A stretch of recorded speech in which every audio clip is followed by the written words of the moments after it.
안녕하세요. 세무법인 다솔 양길령 세무사입니다.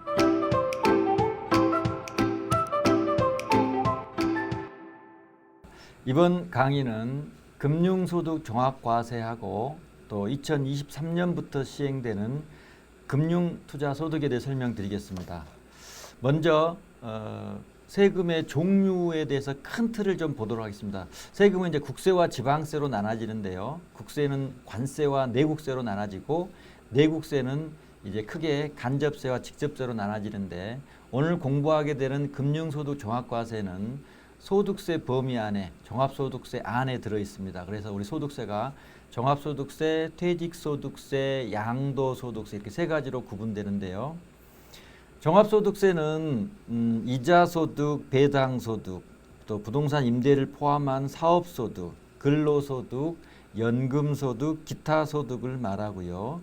부동산이나 해외 주식을 양도하면 양도소득을 내야 되고, 직장에서 월급을 받다가 퇴사하면서 받는 퇴직소득이 있습니다. 서로 합산되지 않으니까 분류과세라고 하죠. 종합소득은 서로 합산되고 종합 양도 퇴직은 서로 분류과세가 됩니다. 예컨대 근로소득자가 부동산을 양도했다. 서로 합산되지 않죠. 해외 주식을 양도하는 자가 사업소득이 있다. 서로 합산되지 않습니다. 소득세 세율은 최고 세율 구간이 45%로 신설됐습니다. 그래서 6%, 15%, 24%, 35%, 40%, 42%, 45%, 7단계 초과 누진 세율로 계산이 되고요. 소득이 높아질수록 세율이 높아서 고소득자의 세부담이 많아지고 있는 것이 현실입니다. 금융상품에서 발생하는 소득의 개념을 살펴보도록 하겠습니다. 이자와 배당, 우리가 금융상품에 투자하면은 예컨대 채권에 투자하면 이자를 받고 주식에 투자하면 배당을 받죠. 그런 과실인 이자와 배당은 배당소득을 구성하고요. 이 배당소득은 2천만 원이 넘어야지 종합과세가 되고, 그렇지 않으면은 금융기관에서 원천징수 된 거로 끝나죠. 또 사적연금을 우리가 이제 받게 될 건데요. 이 사적연금이 1,200만 원을 초과하느냐에 따라서 종합과세 여부가 달라집니다. 또 기타 소득을 생각해 볼 수가 있는데요. 우리가 연금을 중도에 해지해서 일시금을 받는 경우가 있는데, 그 금액이 300만 원을 넘게 되면 종합과세 됩니다. 우리가 보통 기타 소득은 강연료라든지 일시적인 인적 요금을 제공하는 경우에 기타 소득이라고 하는데, 이런 기타 소득은 60% 필요경비가 인정이 되니까 750만 원까지 받더라도 필요경비 450만 원을 차감하면은 기타 소득 금액이 300만 원이 나옵니다. 그래서 보통 우리가 750만 원을 초과해서 받을 경우면 종합과세 된다고 이렇게 설명할 수 있는데, 지금과 같은 연금 상품을 일시 해지해서 받는 것은 필요경비가 인정되지 않기 때문에 지급받은 금액이 300만 원을 넘으면 종합과세가 됩니다. 이제 그 다음에 국내 상장 주식 대주주라든지 또 해외 주식 양도소득세가 신고가 나는데, 이 부분은 별도 강의를 드릴 겁니다. 종합소득세 계산 구조입니다. 보기만 하셔도 머리가 복잡하시죠? 여기서 큰 틀만 보시면 될 것 같은데요. 종합소득 금액을 산정하는 게 핵심인데, 이자소득하고 배당소득은 곧장 지급액이 소득금액이 되는데, 다만 배당소득 중에서는 직접 투자하는 주식에 대한 배당은 그로스업 대상소득이라고 해서 배당 가산액만큼 더하게 되고 배당 세액공제로 이중과세를 조정합니다. 이제 이 종합소득 금액에서 소득공제, 기본공제, 추가공제, 신용카드 공제 등 이런 소득공제를 해서 종합소득 과세표준이 나오고, 이 과세표준 규모에 따라서 세율이 적용됩니다. 이제 금융소득 종합과세로 본격적으로 들어가 보도록 하겠습니다. 금융소득은 2천만 원이 넘는 경우에는 종합과세 한다고 그래서 우리가 표현을 금융소득 종합과세라고 합니다. 금융상품에서 발생하는 소득은 세법에서 일정한 정책적인 목적, 또 국민들의 금융소득, 또 투자 목적 이런 것들을 감안해서 비과세하고 또 분리과세를 하고 있죠. 비과세나 분리과세는 그 금액이 아무리 크더라도 비과세나 분리과세 되고 있고, 또 이 비과세나 분리과세 되는 금액은 무조건 종합과세에서는 제외된다. 또한 종합과세되는 금융소득은 금융기관에서 소득을 지급할 때 15.4%를 원천징수하죠. 그래서 모든 금융기관에 발생되는 금융소득을 다 합해서 2천만 원이 넘으면은 종합과세, 2천만 원이 넘지 않으면은 금융기관의 원천징수세율로 종결이 됩니다.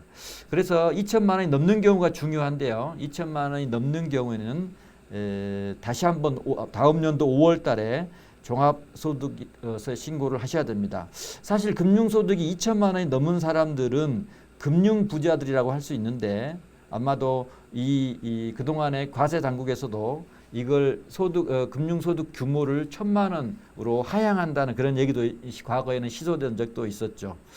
이제 금융소득 원천징수 명세서를 보도록 하겠습니다.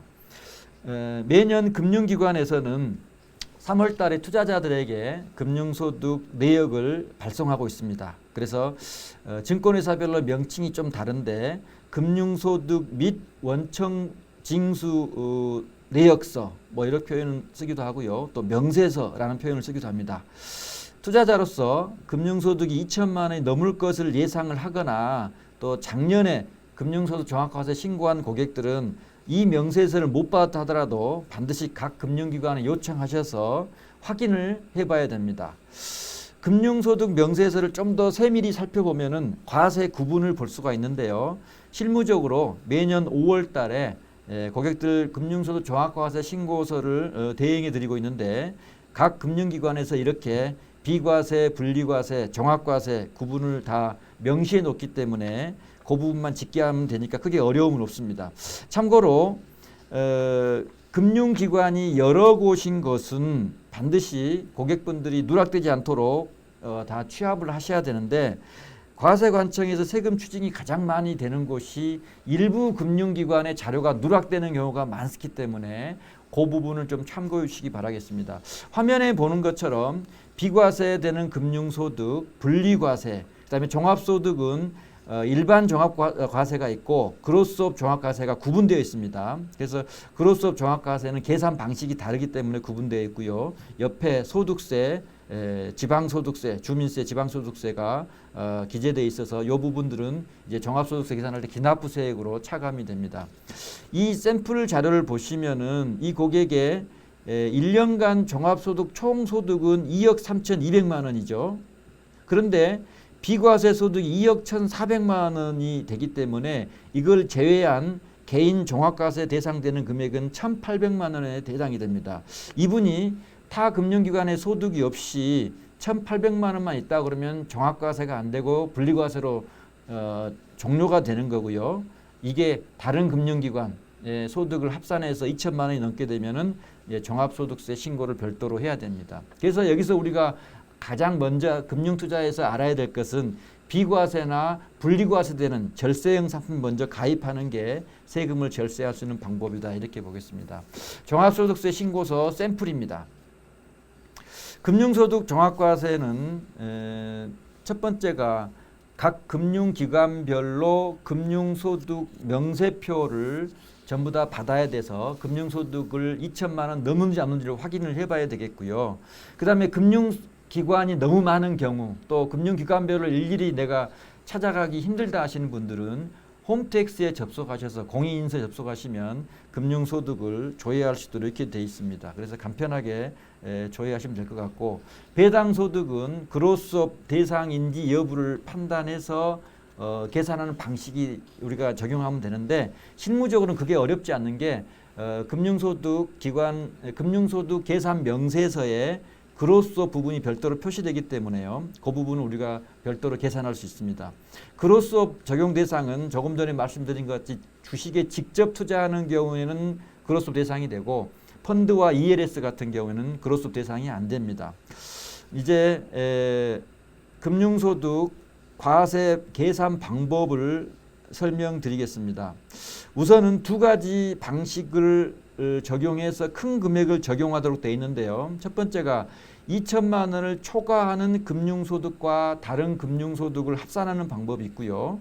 전체 금융소득과 다른 종합소득을 합산하는 방법, 이 두 가지 중에 큰 걸 적용하도록 되어 있는데 계산 과정이 좀 복잡합니다만은 여기서 핵심적인 부분은 2천만 원 초과되는 부분만 타소득과 합산되어 종합소득세를 신고한다는 걸로 이해하시면 되겠습니다. 금융소득이 5천만 원이고 근로소득이 1억 원인 경우 금융소득 5천만 원 전체가 근로소득과 합산되느냐 문의가 많은데요. 실제 세부담을 계산할 때는 금융소득에서 2천만 원을 초과하는 3천만 원이 근로소득과 합산돼서 추가로 과세된다고 보시면 되겠습니다. 그래서 일단은 우리가 몇 가지 금융소득 종합과세에 대한 Q&A를 살펴보면은요. 금융소득이 종합과세 납세 의무자는 거주자인 개인이고 법인은 별도로 법인세를 냅니다. 비거주자는 금융소득이 2천만 원 넘더라도 종합과세 대상이 되지 않습니다. 금융소득은 2천만 원 금액은 세전 금액을 기준으로 하고 있습니다. 그 다음에 금융소득이 2천만 원 초과되는 경우에는 종합소득세 신고를 하셔야 되고 금융소득이 부부별로 있는 경우에는 각각 금융소득을 신고하도록 돼 있고 우리가 해외 주식 양도소득세나 또 국내 상장 주식 양도소득세에서도 필요용비가 이자 비용이 필요용비가 인정이 안 된 것처럼 대출에 따른 이자 비용도 필요용비로 인정이 안 되고 있습니다. 금융소득을 관리하는 방법의 가장 좋은 방법은 절세형 상품, 비과세되는 상품, 주식형 상품 이런 쪽에 투자하는 게 제일 좋겠고요. 두 번째로 고려해 볼 수 있는 것은 증여를 활용하는 겁니다. 그래서 일단은 증여 공제 내에 증여를 하는 건데요. 배우자에게는 6억, 그다음에 성년 자녀, 성년 손자에게는 5천만 원, 미성년 자녀, 미성년 손자에게는 2천만 원, 그다음 기타 친족에는 1천만 원까지 세금 없이 증여하고요. 세법은 성년의 기준은 민법에 따르도록 되고 있고 만 19세 이상을 성년으로 보고 있죠. 그래서 만 18세 11개월까지는 미성년에 해당되고 요 미성년 때 2천만 원 세금 없이 증여하고요. 성년이 되자마자 또 3천만 원을 증여하면은 세금 없이 증여할 수가 있겠습니다. 우리가 여기서 이제 증여를 활용하는 것은 결국에는 금융자산의 원금을 증여한다는 거죠. 그래서 지금 금융자산의 원금을 증여를 통해서 분산, 금융소득을 분산하는 게 금융소득 절세 전략이 가장 유효한 전략이 되겠습니다. 이제 2023년부터 시행되는 금융투자소득에 대해 설명드리겠습니다. 이 세법 나와 있는 내용을 보시면 왼편에 보시면 현재는 소득의 종합소득, 퇴직소득, 양도소득으로 되어 있는데 2023년부터는 종합소득, 퇴직소득 사이에 금융투자소득이 생기고 이제 양도소득 이렇게 네 가지 소득으로 되어 있습니다. 그래서 우리가 지금 현재 금융소득 종합과세는 종합소득 안에 들어가 있는데 금융투자소득은 종합소득에서 떼어내서 별도로 세목을 잡고 있는데요. 그 이유는 이익이 단연간 누적되어 발생하고 금융투자의 손실 가능성을 고려해서 종합소득과 별도로 구분했다 이렇게 발표하고 있습니다. 그러면 지금까지 이자소득과 배당소득이 금융소득 종합과세가 된다고 설명했는데 이런 2023년부터 금융투자 소득이 생기니까 금융소득 종합과세가 없어지지 않느냐는 질문이 많습니다. 근데 없어지지는 않고요. 다만 금융소득 종합과세 대상 범위가 상당 부분이 축소된다 볼 수 있겠습니다. 지금 화면에 보이는 금융투자소득을 한번 읽어보겠습니다. 금융투자소득은 자본시장법상 금융투자 상품으로부터 실현된 모든 소득이다. 그래서 원금 손실 가능성이 있는 증권과 파생 상품이 여기에 해당되고요. 밑에 이자 배당을 보시면 소득을 보시면 원본 손실 가능성이 없는 소득, 예컨대 예금이나 적금, 저축성 보험, 채권이자 및 법인 배당금은 이자 배당으로 그대로 현행처럼 이자 배당으로 과세되고 금융투자 소득에서 제외되는 것입니다. 이제 금융투자 소득과 이자 배당 소득을 크게 구분해 보도록 하겠습니다. 먼저 과세 방법, 기본 공제, 손익 통산, 또 2월 공제, 세율 부분에서 차이가 있는데요. 우리가 이걸 두 가지를 비교해 보면서 이자 배당에 대한 금융소득 종합과세를 이해하게 되고 또 향후에 이게 어떻게 바뀌는지를 다시 한번 비교해 볼 수가 있습니다. 과세 방법을 보면은 현재 오른쪽에 이자 배당 소득은 금융기관에서 소득세만 14%를 원천 징수하고 이게 연 5천만 원이 넘었을 경우에 다음 연도 5월달 종합소득 신고한다고 돼 있는데 이제 금융투자소득은 반기별로 원천 징수를 하죠. 오른쪽에 이자 배당이 발생할 때 원천 징수하는데 금융투자소득은 반기별로 20% 원천 징수하고요. 또 다음에 5월달에 확정 신고를 하는데 이게 이제 납세자의 불편을 덜어드리기 위해서 한 금융기관의 이용 시에 소득 금액이 3억 원 이하인 경우에는 그냥 원천 징수로 납부가 되도록 이렇게 돼 있습니다. 다만 지금 금융기관을 여러 곳을 이용할 경우에는 금융기관의 전산 개발 등의 향후에 문제가 있어서 그 부분이 이제 개선되느냐 여부에 따라서 시행하는 방법은 약간 차이가 있기 때문에 추후에 이 부분은 좀 더 보완이 필요한 부분이 되겠습니다. 두 번째는 기본공제죠. 지금 이자 배당은 기본공제라는 개념이 없는데 금융투자소득은 국내 상장 주식 또 공모 국내 주식형 펀드에서는 5천만 원 공제하고 기타 금융투자에서는 250만 원을 공제합니다. 왜 이런 게 나왔냐면은 국내 상장 주식은 대주주만 과세가 되는데 소액 주주까지 전부 과세가 하고 또 그러기다 보니까 일정 소득 수준까지는 세금이 안 나오도록 설계를 해야 되는데 그래서 그 기준점을 5천만 원을 두고 있는 거고요. 해외 주식과 비상장 주식은 현재도 기본공제 250만 원을 적용하고 있는 연장선에서 동일하게 적용될 것으로 보입니다. 손익통산이 많이 달라지는 부분이죠. 지금 투자자들의 어려운 점을 많이 지금 반영해 준 건데요. 지금은 손실이 발생해도 이익과 통산하는 그런 부분이 없었습니다. 다만 국내 주식과 해외 주식을 통산하는 방법은 새로 도입됐지만요. 그동안에는 상장 주식 대주주에 해당이 되는 경우에 A 종목 이익이 나고 B 종목이 손실이 나도 B 종목이 대주주 요건이 해당이 안 되면 서로 통산이 안 된 그런 문제가 있었어요. 그래서 이제는 이 손실을 통산하고 그 대신 손실이 난 경우에 5년간 2월 가세까지 할 수 있도록 이렇게 열어놨습니다. 세율을 보면은 금융투자소득은 20%, 25% 두 가지로 구분되어 있고 이자 배당은 6%, 45%로 세율 누진 구조를 띠고 있습니다. 금융투자소득의 세율 구조를 보면은 우리가 주식 양도세 세율과 동일하게 되어 있습니다. 그래서 금융투자소득도 양도소득 구조와 비슷한 구조를 갖고 있다 이렇게 보시면 이해하기가 편할 걸로 생각이 됩니다.